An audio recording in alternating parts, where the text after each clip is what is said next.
الحمد للہ الذی ہدانا سواء الطریق وجعل لنا التوفیق خیر رفیق والصلاة والسلام علی من ارسلہ ہدی وبالاہتداء حقیق ونورا به الاقتداء یلیق وعلی آلہ واصحابہ الذین صعدوا فی مناہج الصدق بالتصدیق.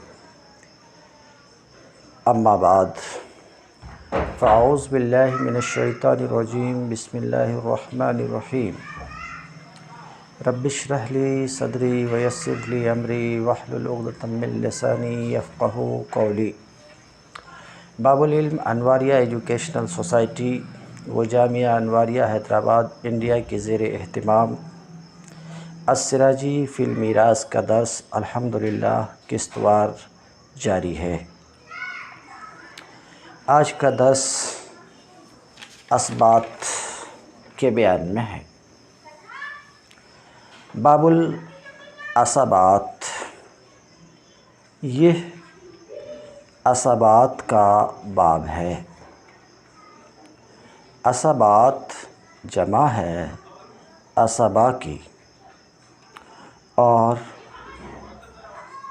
جمع کے ساتھ مصنف نے اس کو لایا. اس کی وجہ یہ ہے کہ چونکہ اسبا کی بہت سی قسمیں ہیں تو ان قسموں کی طرف اشارہ کرنا مقصود رہا ہے مصنف کا. اس وجہ سے جمع کے ساتھ انہوں نے لایا. اب اسبا کی بہت سی قسمیں ہیں. اولاً بنیادی طور پہ اسبا کی دو قسم ہوتی ہے، اسبہ نسبی، اسبہ سببی. پھر نسبی کی قسمیں ہیں بنفس ہی، بغیر ہی، مع غیر ہی.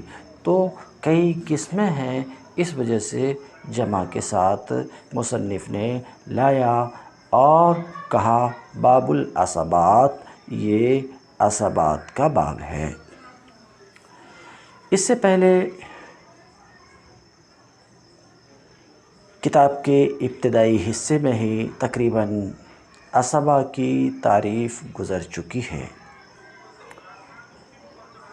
اسبات سے مراد وہ لوگ ہیں جن کے مقرر شدہ حصے نہیں ہیں، جیسے بیٹا، جیسے پوتا، مثال کے طور پر جن کے مقرر شدہ حصے نہیں ہیں.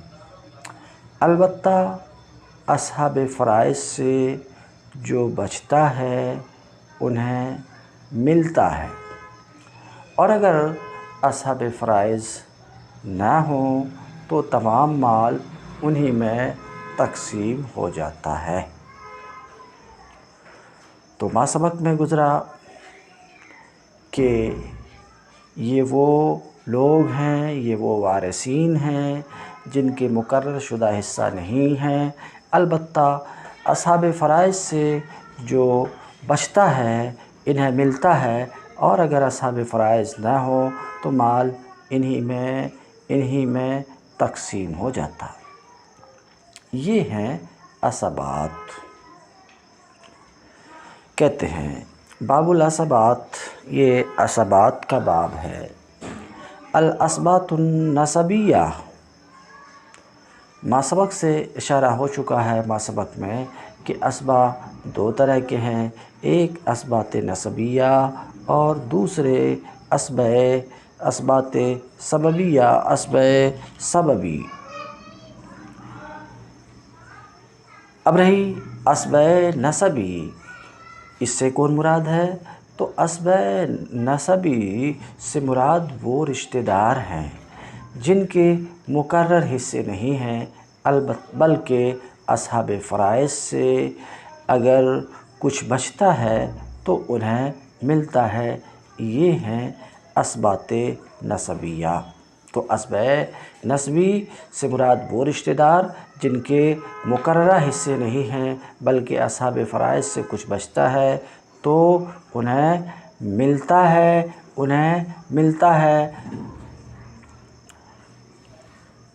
الاسبات النسبیہ ثلاثہ، اسبات نسبیہ تین ہیں.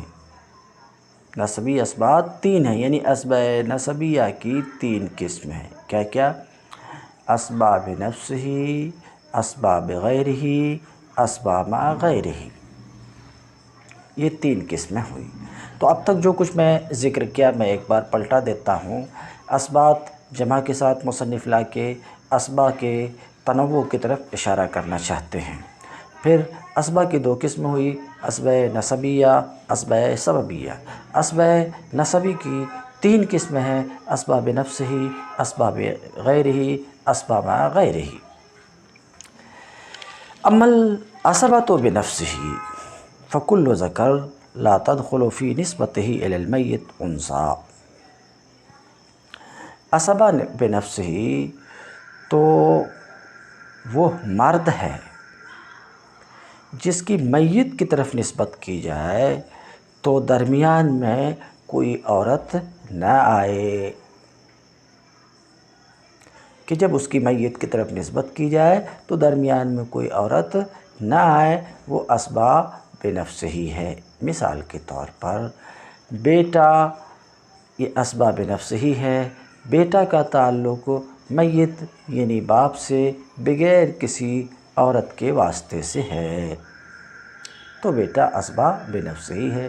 اسی طریقے سے درمیان میں کوئی عورت نہیں آ رہی ہے، اسی طریقے سے پوتا بھی اسباب نفسہ ہی ہے، اس لیے کہ اس کا تعلق میت سے اپنے باپ اور میت کے بیٹے کے واسطے سے ہے، تو پوتا بھی اسباب بنفسہ ہی ہے۔ بہرحال تو اسباب نفسہ ہی آپ نے دیکھ لیا، کل ذکر لا تدخل فی نسبتہ الی المیت انثی۔ اسباب نفسہ ہی وہ مرد ہے کہ میت کی طرف نسبت میں، جب اس کی میت کی طرف نسبت کی جائے تو درمیان میں کوئی عورت نہ آئے۔ تو اسباب نسبیہ کی 3 قسم ہوئی، اسباب نفسہ، اسباب غیرہ، اسباب مع غیرہ۔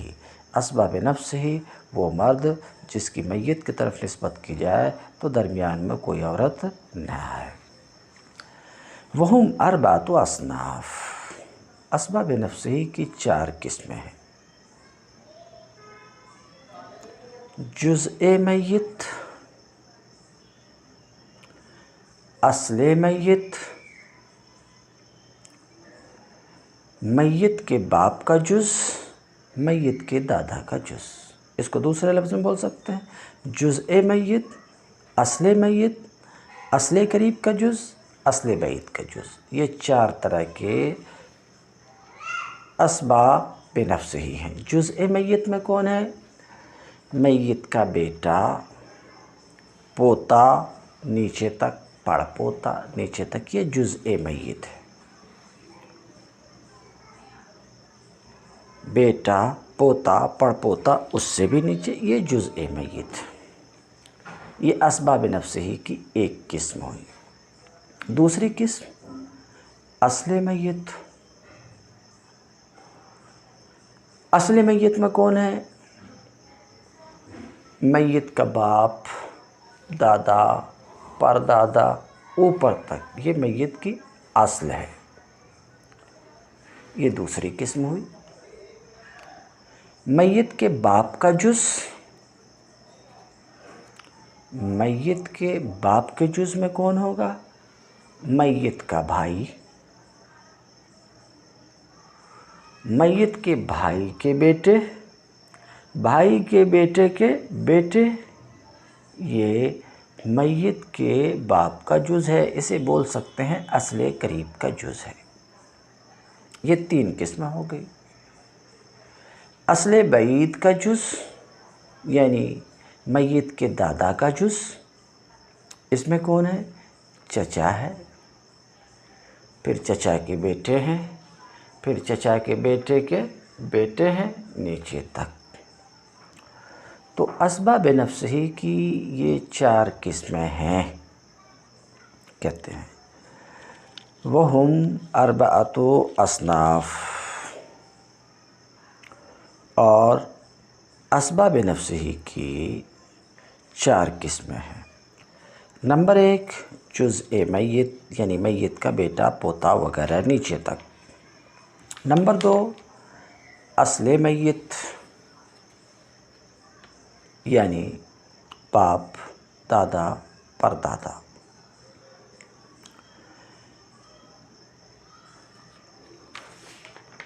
نمبر 3 میت کے باپ کا جز یعنی بھائی، بھتیجا، اس کے نیچے یعنی بھتیجا کے بیٹے اور اس کے بیٹے کے بیٹے، یہ میت کے باپ کا جز ہے۔ اور چوتھی قسم ہے میت کے جد کا جز۔ میت کے جد کے جز میں کون داخل ہیں؟ چچا، چچا کے بیٹے، چچا کے بیٹے کے بیٹے نیچے تک، یہ 4 قسمیں ہیں۔ اب جو آپ نے دیکھا کہ اسباب نفس ہی 4 طرح کے ہیں، تو اگر کسی میت کے یہ چاروں طرح کے اسباب ہوں تو کیا سب وارث ہوں گے یا بعض وارث ہوں گے؟ یہ ایک سوال ہے۔ جواب، سب وارث نہیں ہوں گے۔ اگر سب جمع ہیں تو سب وارث نہیں ہوں گے، بعض ہی وارث ہوں گے۔ اب بعض وارث ہوں گے تو یہ بات مجہول نظر آتی ہے، بعض میں سے کون وارث ہوں گے، کس کو ملے گا، یہ ایک سوال ہے۔ تو جواب دیکھیے، اس کے لیے 2 اصول ہیں۔ اگر کئی طرح کے اسباب نفس ہی جمع ہو گئے تو ان کے لیے 2 اصول ہیں۔ پہلا اصول الاقرب فالاقرب، جو رشتہ داری کے اعتبار سے قرابت میں میت کا قریب ترین ہے، وہ وراثت پانے میں بھی قریب ترین ہوگا۔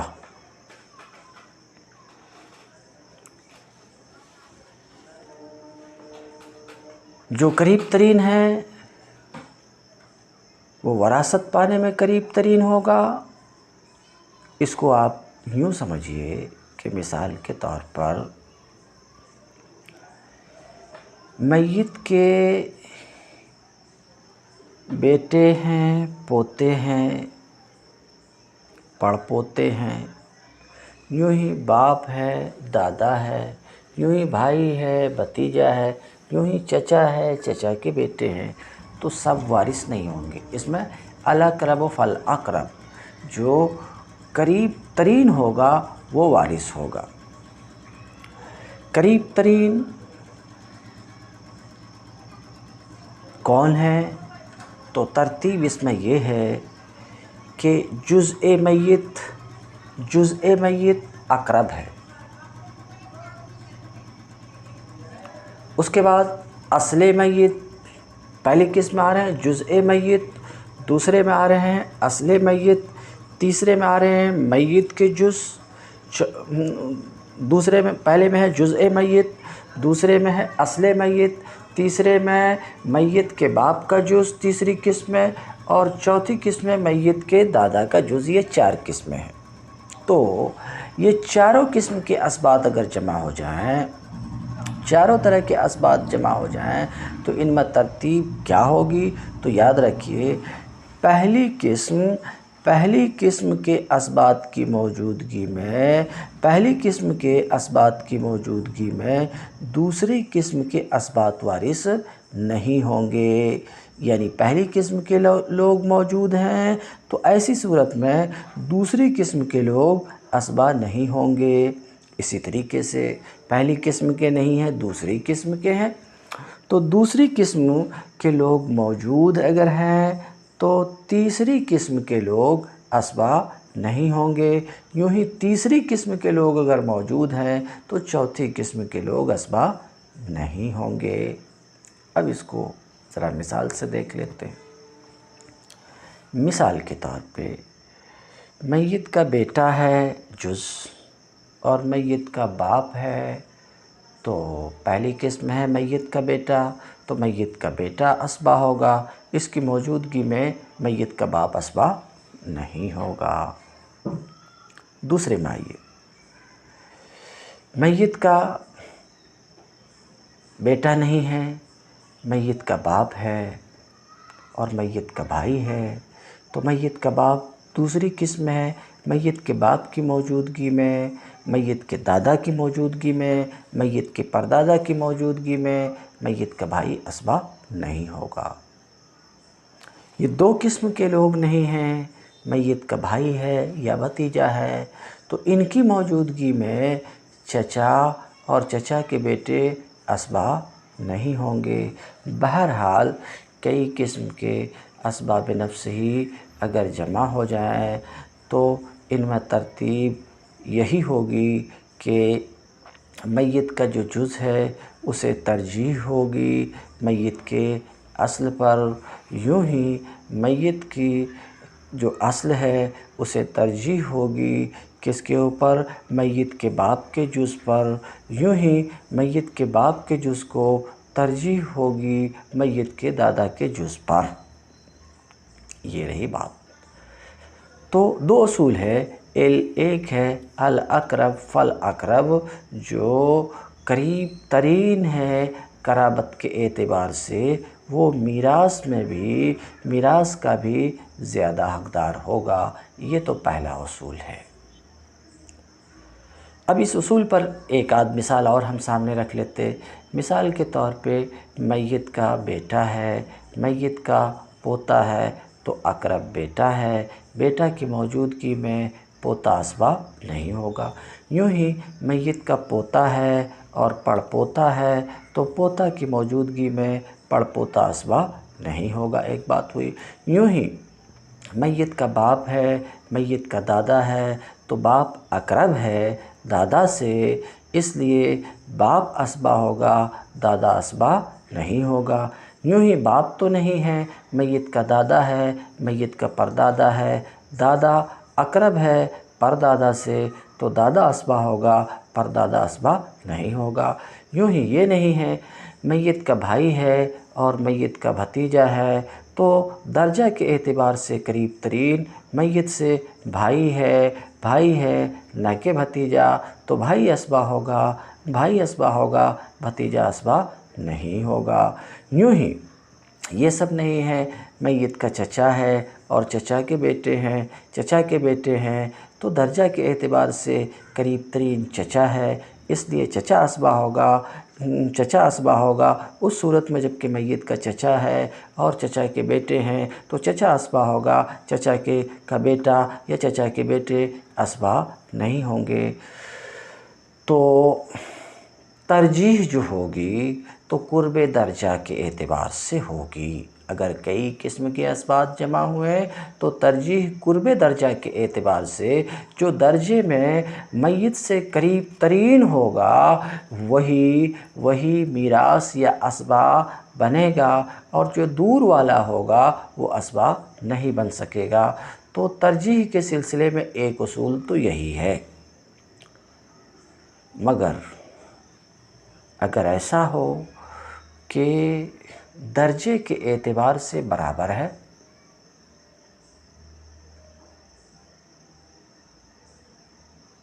درجے کے اعتبار سے کئی اسباب ہیں، درجے کے اعتبار سے برابر ہیں، مگر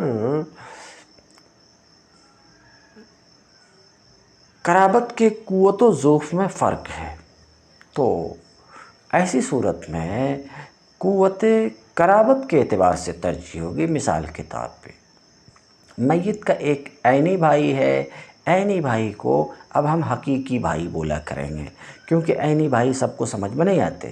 میت کا ایک یا دو، میت کا حقیقی بھائی ہے اور اللاتی بھائی ہے، تو دیکھیے درجے میں دونوں برابر ہیں کہ دونوں میت کے باپ کا جز ہے، درجے کے اعتبار سے دونوں برابر ہیں کہ ایک واسطہ سے دونوں کو میت سے تعلق ہے، ایک واسطے سے دونوں کو کس واسطے سے؟ اپنے باپ کے میت کے باپ کے واسطے سے ان دونوں کو تعلق ہے تو درجے میں یہ دونوں برابر ہیں درجے میں۔ تو اب کیا اگر حقیقی بھائی ہے، اللتی بھائی ہے، تو دونوں اصبع ہوں گے درجے میں برابر ہونے، چونکہ درجے میں برابر ہیں تو دونوں اصبع ہوں گے؟ جواب ہے نہیں۔ دو اصول ہیں، ایک اصول تو وہی ہے جو گزر چکا، دوسرا اصول یہ ہے کہ ترجیح قوت قرابت کے اعتبار سے، جس کی قرابت مضبوط ہوگی اسے ترجیح ہوگی کمزور قرابت والی پر۔ اب حقیقی بھائی ہے تو اس کو دوہری قرابت ہے میت سے، باپ کے ذریعے سے بھی ماں کے ذریعے سے بھی۔ اللتی بھائی ہے تو اس کو اکہری قرابت ہے، صرف باپ کے واسطے سے اس کو قرابت ہے، تو یہ اس کو دوہری قرابت ہے اور اس کو اکہری قرابت ہے تو دوہری قرابت والے کو ترجیح ہوگی، یعنی یہ اصبع ہوگا، اور اس کی موجودگی میں، حقیقی بھائی کی موجودگی میں اللتی بھائی اصبع نہیں ہو سکے گا۔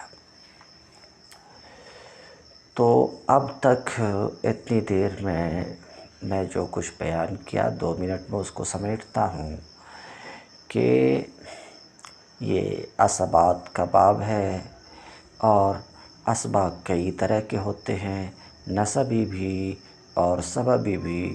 اسباب نسبی کی 3 قسمیں ہیں، اسباب نفسی، اسباب غیرہی، اسباب مع غیرہی۔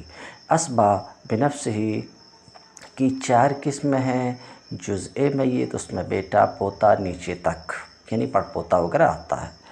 اصل میت میں باپ دادا پردادا اوپر تک۔ میت کے باپ کا جزء، اس میں آتے ہیں بھائی بھتیجے نیچے تک۔ میت کے دادا کا جزء، اس قسم میں آتے ہیں چچا، چچا کے بیٹے، چچا کے بیٹے کے بیٹے۔ تو اسباب نفسی کی یہ 4 قسمیں ہیں۔ تو کیا یہ تمام 4 قسم کے اسباب جمع ہوں تو سب کو ملے گا یا بعض کو ملے گا؟ اس سلسلے میں اصول کیا ہے؟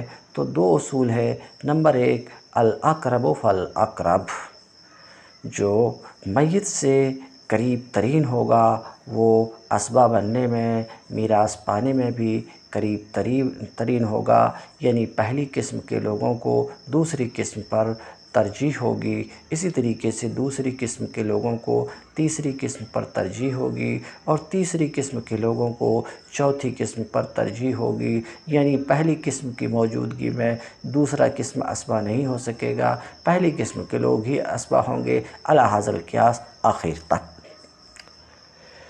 اور اگر درجہ کے اعتبار سے یہ برابر ہوں تو ایسی صورت میں ان کے درمیان ترجیح ہوگی قوت قرابت کے اعتبار سے۔ اتنا کچھ تو میں بیان کیا، مگر ایک بات میں ضرور عرض کروں گا کہ یہ کتاب سراجی جو علم فرائض میں ہے، علم فرائض میں پختگی اور مضبوطی صرف کتاب کے پڑھ لینے سے، کتاب میں جو اصول بیان ہوئے ہیں، جو قاعدے بیان ہوئے ہیں، ان اصول اور قواعد کو سمجھ لینے اور یاد کر لینے سے فرائض میں، علم فرائض میں آپ پختہ نہیں ہو سکتے، آپ میں مضبوطی نہیں آ سکتی۔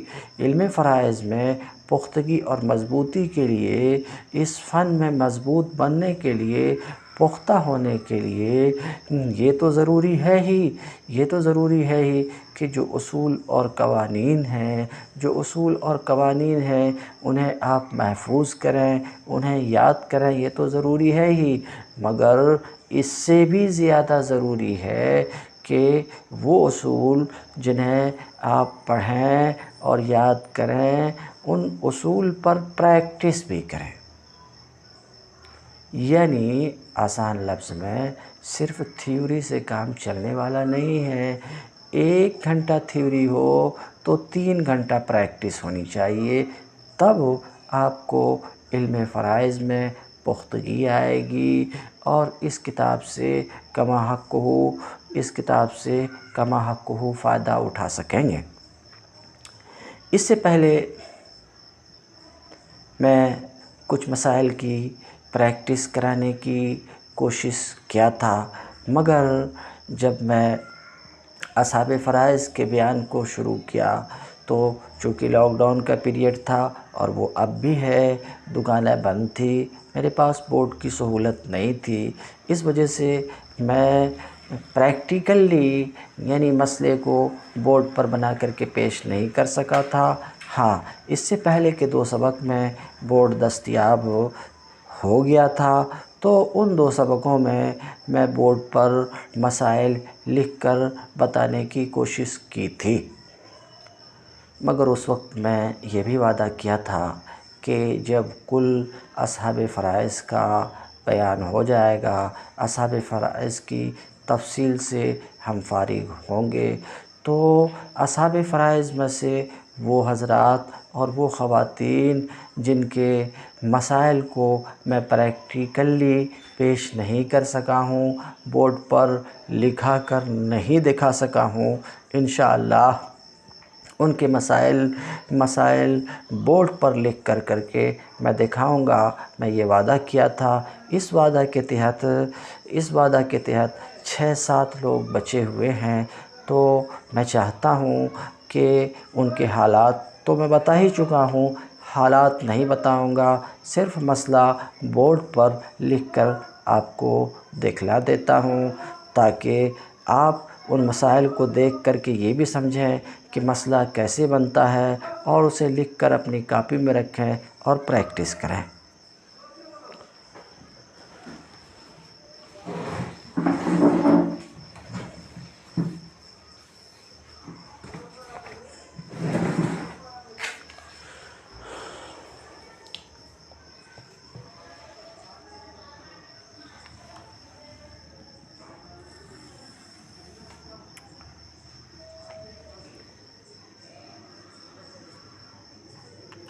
یہ میت کا نشان میں بنایا۔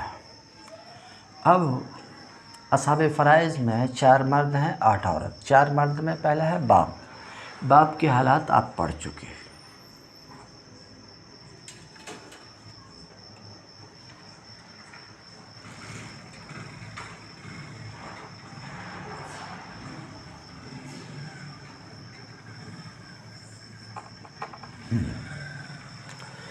مرنے والا شخص اپنے پیچھے اپنے باپ کو چھوڑا، اپنی ماں کو چھوڑا اور اپنے بیٹا کو چھوڑا ہے، تو باپ کے 3 حالات میں سے ایک یہ ہے کہ باپ کے لیے فرض مطلق یعنی سدس ہے۔ کب؟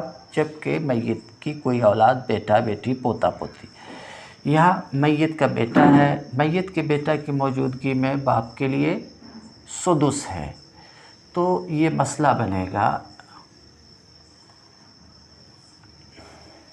6 سے۔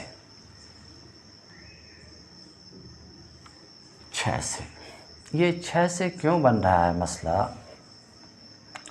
یعنی اس مسئلے کا مخرج 6 ہے، اس کا نام ہم رکھتے ہیں مخرج۔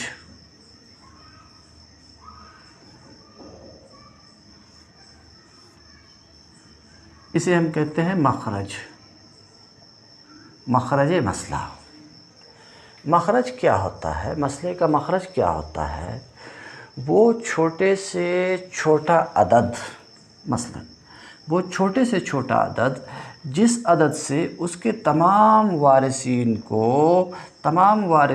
کو ان کے حصے بغیر کسر کے یعنی پورے عدد میں دیا جا سکے، وہی مخرج ہوتا۔ تو اس مسئلے کا مخرج ہم نے 6 دیا، ذرا سا دھیان سے سنیے گا۔ اب دیکھیے اس کے تمام وارثین کو جتنے حصے ہوتے ہیں وہ پورے عدد میں مل جاتے ہیں، ٹوٹ پھوٹ کے بغیر۔ مثال کے طور پہ اس کے لیے سدس ہے، 6 کا سدس 1 ہوتا ہے، اس کے لیے بھی سدس ہے، وہ بھی آپ پڑھ چکے ہیں۔ اس صورت میں اس کو بھی 1 ملا، اور بیٹا یہ تو اسبہ ہے، جو بچا لے لیا۔ تو آپ دیکھیے جتنے بھی اس کے وارثین ہیں، جس قدر بھی اس کے وارثین ہیں، ان سب کو ان کے حصے پورے عدد میں ملے، ٹوٹ پھوٹ نہیں ہے، 1.5 سوا ایسا نہیں ہے۔ تو مخرج کیا ہوتا ہے؟ وہ چھوٹے سے چھوٹا عدد جس سے اس کے تمام وارثین کو ان کے حصے